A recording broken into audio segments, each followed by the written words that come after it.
things before, and then specifically onto the financials at the end. So, have you got anything else to add to your general paper? Oh, you did look very quickly. We're obviously, like everybody else, awaiting the next round of the Board of Inquiry process, which we anticipate will be on Friday. And I also note, in terms of debt finance arrangements, that's been allocated to a subcommittee chaired by Jim Scotland. Heath can comment on if and when we'll move to take out that facility, which is not for a wee while yet. And other than that, maybe it's just a matter of Heath of quickly summarising where we're at financially and taking questions on that issue. Yep. Just in relation to the financial report on page 162. So I suppose the key aspects are around the RWSS in the bottom half of that report. And you can see that the project budget now reflects the approved budget from Council from last month. So that's what we're reporting to at the moment. In terms of expenditure for the month, the key piece of work's around the due diligence studies. We'd budgeted $300,000 for the month. These studies haven't been quite completed yet, so that's the reason that we haven't fully spent that, with the remainder of that expenditure expected probably by the end of April. So the rest of it is pretty much outlined in the report on pages 160 and 161, so happy to take any questions. You had a financial question? Yeah, just a historical one. The total EPA process reforecast is 5.4, etc. I've been trying to find and had not been able to find. I'm hoping someone could point me to a document that indicates what we originally projected this process to cost. There's been a number of reforecasts. Originally, the EPA process itself was budgeted at $1.5 million for the EPA itself. Based on their forecast. Based on their forecasts. But that's just the EPA expenditure. Obviously, we've got the other expenditure around witness costs, our consultants' costs, and all that sort of thing. So my question is, could you point me to a document that indicates what our starting point was at some point? Not here, obviously, but... Yeah, I can track down one of the original budget reforecasts and have a look at that. Thank you. Councillor Bevan. Thanks, Chair. Yeah, Heath, I'm hoping you can help me because there's considerable confusion about how much this feasibility study has actually cost. For instance, Our Place magazine that came out from us, I don't know, a week ago, 2 weeks ago, I think had a figure of 21-point-something million in it for the cost. This, if I'm correct, says 18.4, but I've seen various figures around 12 and 16 and so forth, and I'd actually like a definitive number if we can have one. Certainly.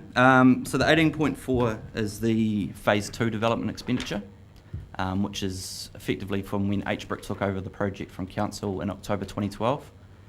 The first phase of the project cost $6 million. Of that, Council's cost was $3.5 million. So the $6 million on top of the 18 is $24.5 million. Okay. Thank you. Just one more question while I've got my microphone on. If we look at RWSS Phase 2 costs, which total $12.9 million, the largest figure by miles in there is other consultants and miscellaneous, which is actually near enough half of the total. I'm interested in seeing a little bit more detailed breakdown than miscellaneous tells me. Is that possible?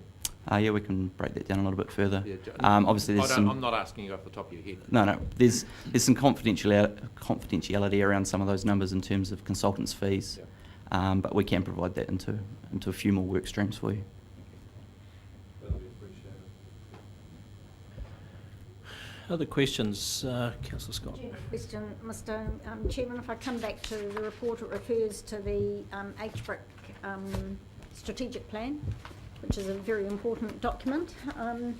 And if I read it rightly, that there's a desire from HBRIC to engage with Council in a workshop over this prior to Council's May meeting. Well, that's only 4 weeks away. Can we get some indication sometime today of a date around that. Perhaps I need to eyeball the CEO as well to see if we can get some agreement of a date. There are already quite a few meetings in May, so I'm quite concerned that we actually nail that one fairly soon. Councillor, useful addition. Councillor Barker. I'd reiterate the request for some consultation on the date. Busy diary too, and like to be at the meeting. 2 points.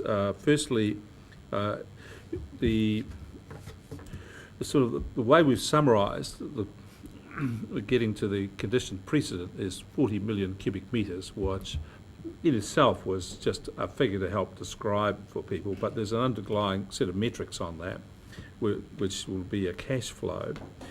And the 40 million cubic metres was based on the 23 plus 3, I guess.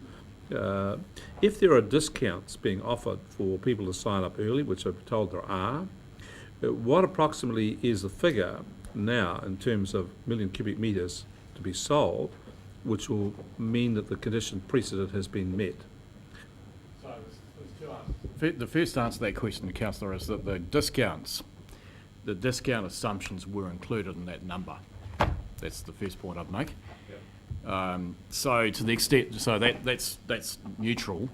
The one variable issue, obviously, in all of this is the degree to which we contract deep groundwater transfers. That's the one variable. It's the only variable, and to that extent, ultimately, the uptake number will need to reflect a cash flow that meets the same benchmark as the 40 million cubic metres did. Sure. And look, it's no secret. We think it'll be a number that's a wee bit higher than that 40 million cubic metres. But I guess why I don't want to commit to a particular number is that we need to see actually what we actually contract in actuality to determine it. But the same basic fundamental threshold applies. It's a proxy for a cash flow, and the water uptake number and volume will reflect that. Thank you. That's what I suspected. The next point is the ongoing negotiations with OHL Hawkins with respect to early earthworks and geotechnical programs.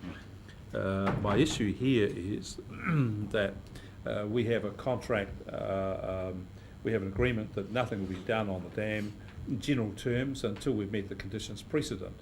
And I just want to flag my concern here is that this could be interpreted that we're taking dam construction work forward of the decision on whether or not the conditions precedent have been met. And what I'm seeking from you is an assurance that that is not the case. Well, where the council got to, I think that's a council issue. Where the council resolved, made a decision, whenever the meeting was, last meeting, around financing.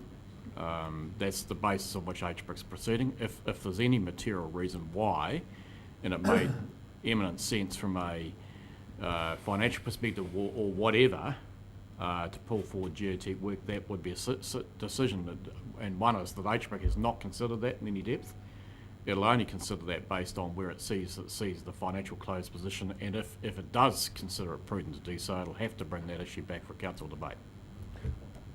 Well, if it's to come back to the council for debate, I accept that. Yep. I just do not want us to be left with work being undertaken, which was a preliminary to the dam, prior to the conditions precedent being met, because if the conditions precedent aren't met, then that construction work and that investment could be therefore stranded. And I think that's a decision that the council has to take, whether it's prepared to meet that risk or not. Yeah, and that is the resolution you have on your books in effect. Yeah, Yep. no, that is Yep. there. Councillor Balfour. And then my question following up from that, maybe to Mr. Maxwell, is no sod could be turned without a building permit? That would be my understanding, yes. No, I don't actually. I don't think you've got that right. Without a building consent. So the point is there are different types of work you can. Oh, sorry, you're talking about the geotech work? Yeah. Or you're talking about dam the geotech construction? work is not dependent on a dam Yeah, building. sorry, I misunderstood. I thought you were asking about dam construction. Would require a building consent? Was that the question? Yes. Yeah, well, if it's dam construction, you're talking about as in building the dam. Turning sod to use a phrase. Yeah, sorry. If it's geotech, well, that's a completely unrelated matter.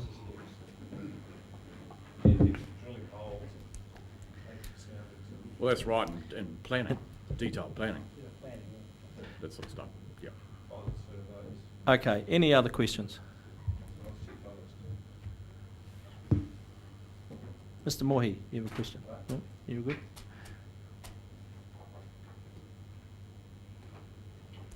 Okay. Someone happy to move that we accept the report? Thank you, Councillor Scott. We have a seconder.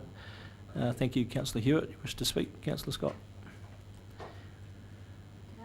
This report has, as usual, covered mainly the RWSS, but I do think it's really important that we are forward-looking and we look to see what the strategic plan for HBRIC is. So I really look forward to some work in that area as well, Mr. Chairman. Thank you, seconder. Thank you, gentlemen. Progress is clearly hinging on the outcome for Friday, so certainly appreciate the progress report and looking forward to where to from here. There's a little bit of concern around the table around the strategic planning day and some dates, so I hope that all of us are able to have our diaries worked in with that. But yeah, thank you once again. The speakers put the motion, then all those in favour please say aye. Contrary, no. Carried. Thank you, gentlemen. Do you have... Oh, just to add, now that you've passed that, just in terms of a potential date, while you're here, Andrew, I've just been up to check with Mr. Adey. There's a Tuesday the 19th of May in your council diaries is scheduled for a field trip. He has not arranged anything, so he would be delighted if we were to have something else. So that's where I've looked at. No, haven't really. Let's work that up and come back. So.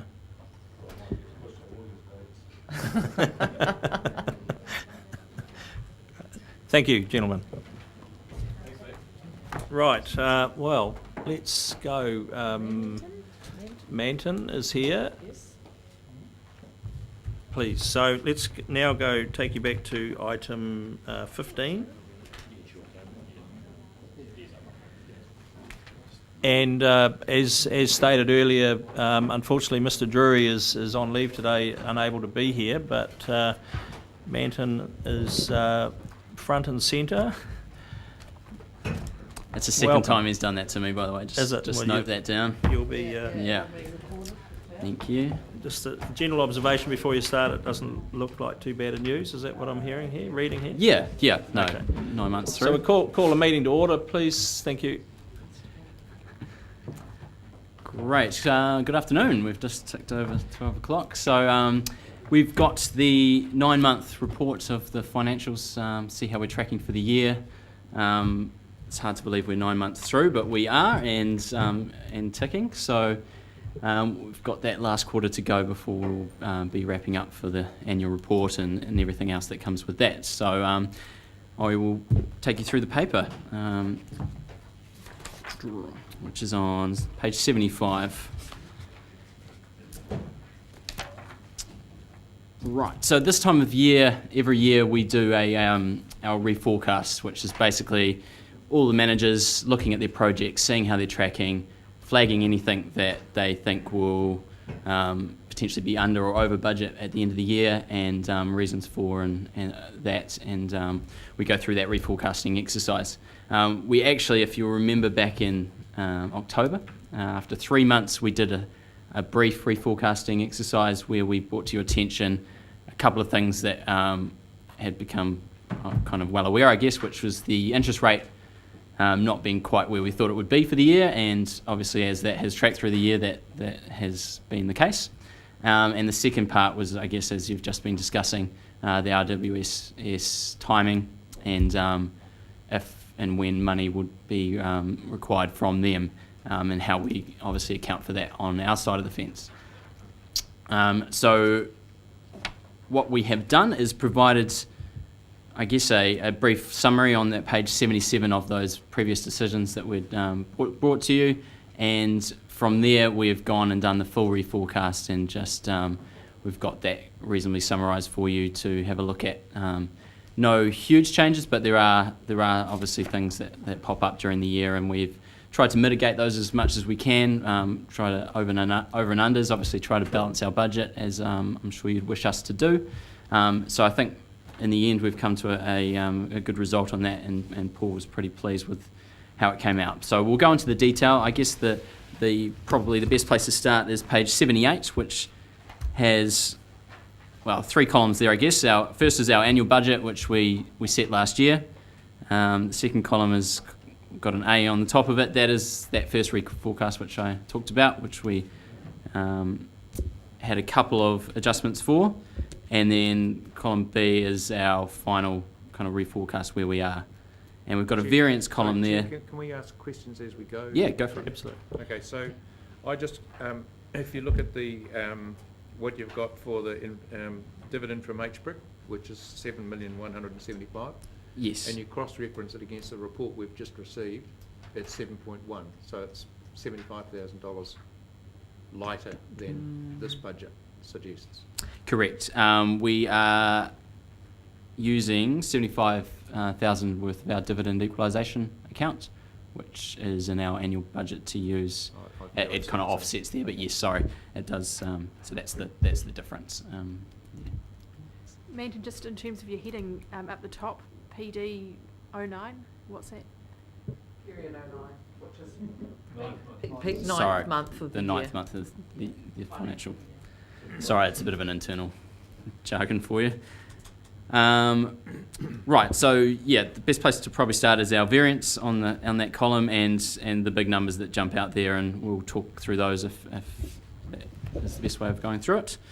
Yeah, so first place is strategic planning. So this is all our planning projects, which I guess Helen Codlin is in charge of most of those. Some of those are floating to Ian's area.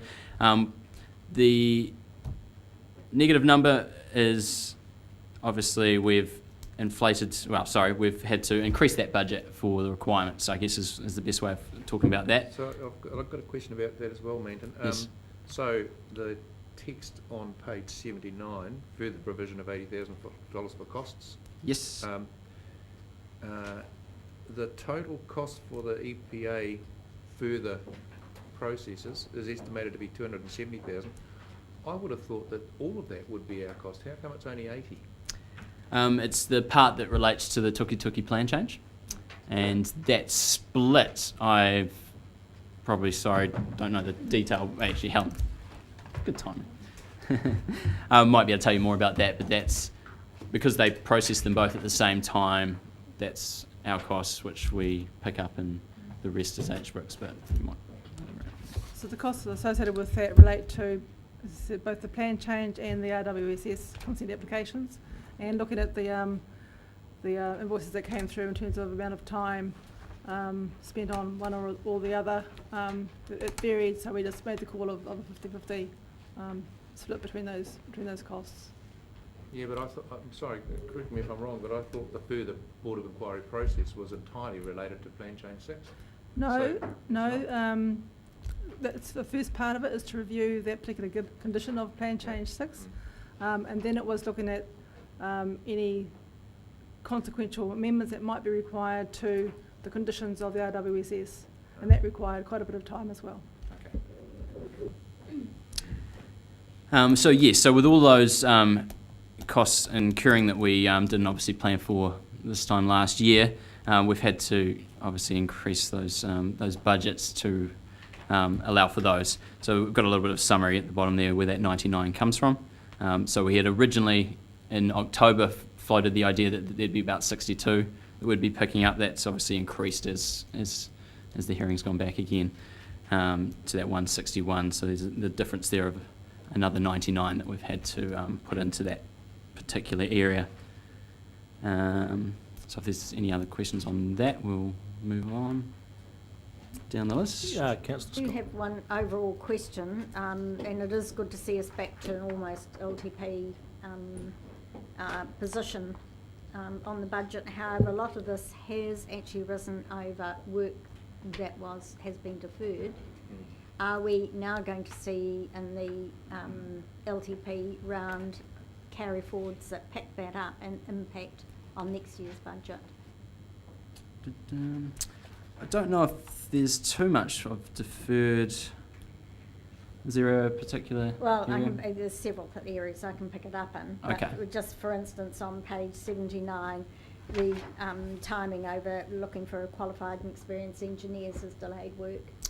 So Right, I we think, do pick this up through a number of projects that have been delayed because the suitably qualified staff have not been there, yeah, which will necessarily then relate to that work being done at a later stage.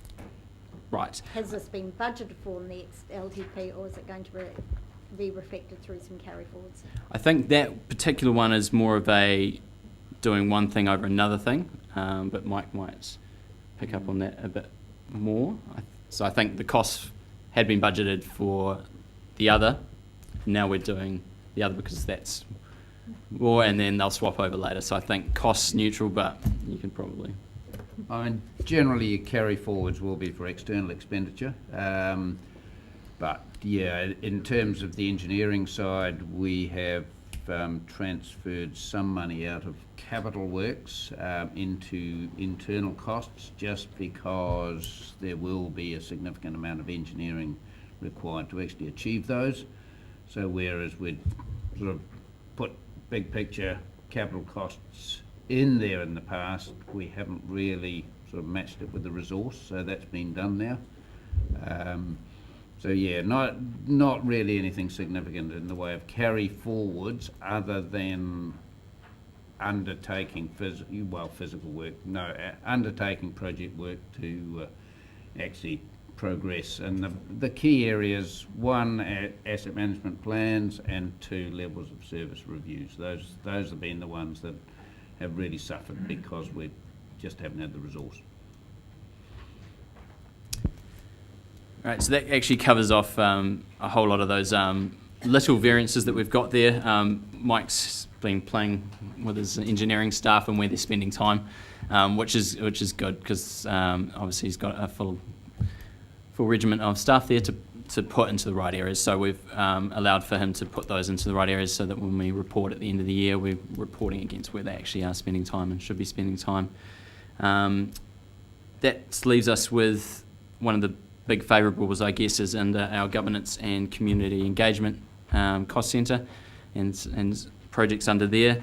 So there's been 190 favourable, which we've been able to pull out of some projects there, and a couple of these will be familiar to you, and we've actually pulled a lot of these costs down in the LTP, but as the annual plan still had some of these in here, so we've been able to reduce some of those costs, which has allowed us to compensate for those other costs that have gone up.